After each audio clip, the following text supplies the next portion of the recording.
Probably 20 million people. And you know, that's a little bit... He's going down!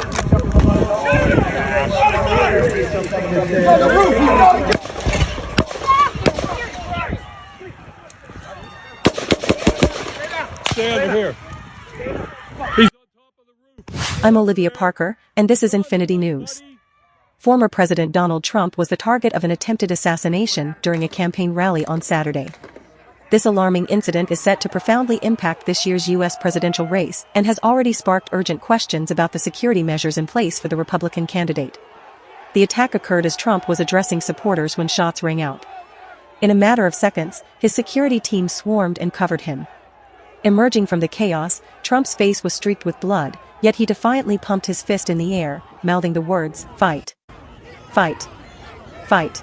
No, that's a little bit old, that chart. That chart's a couple of months old, and if you want to really see something that's said, take a look at what happened.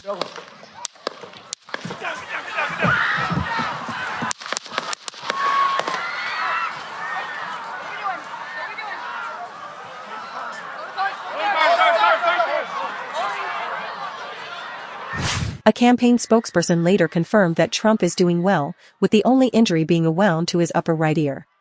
Despite the trauma, he appeared resilient and determined. Early Sunday morning, the FBI identified the shooter as Thomas Matthew Crooks, a 20-year-old from Bethel Park, Pennsylvania. Crooks, a registered Republican, was shot dead by Secret Service agents after opening fire from a rooftop about 140 meters from where Trump was speaking. An AR-15-style semi-automatic rifle was found near his body. Tragically, one rally attendee was killed, and 2 others were critically wounded in the attack. Law enforcement officials have yet to determine a motive for the shooting. Trump, 78, had just begun his speech when the shots were fired. Witnesses describe a scene of panic as the former president grabbed his ear, dropped to his knees, and was swiftly covered by Secret Service agents. He reappeared shortly after, his signature red "Make America Great Again" hat knocked off, before being escorted to safety. In a statement on his Truth Social platform, Trump recounted the harrowing experience, noting, "I was shot with a bullet that pierced the upper part of my right ear. Much bleeding took place." He later departed the area under heavy security and arrived at his golf club in Bedminster, New Jersey. This attack marks the first shooting of a U.S. president or major party candidate since the 1981 attempted assassination of President Ronald Reagan. The incident has prompted immediate scrutiny of the Secret Service's security protocols, particularly as Trump is a former president entitled to lifetime protection. The FBI has taken the lead in investigating the attack. The shooting comes less than 4 months before the November 5 election, where Trump is set to face Democratic President Joe Biden in a highly anticipated rematch. Polls indicate a close contest, with the attack and Trump's defiant response potentially influencing voter sentiment and market predictions of his chances. Trump is expected to receive the Republican Party's formal nomination at the convention in Milwaukee, which begins on Monday.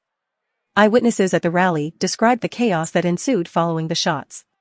Ron Moose, a Trump supporter, recounted hearing 4 shots and seeing the crowd duck as Secret Service agents moved swiftly to protect Trump. The shots were believed to have come from outside the secured area. In the wake of the attack, the Republican-led House Oversight Committee has summoned Secret Service Director Kimberly Cheadle to testify at a hearing scheduled for July 22, demanding answers about the security breach. Reactions from political leaders were swift and unified in condemning the violence. President Joe Biden emphasized the need for unity, stating, "There's no place for this kind of violence in America. We must unite as one nation to condemn it."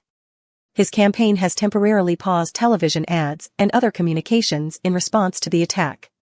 Concerns about political violence have been heightened, reflecting the deep divisions within the electorate.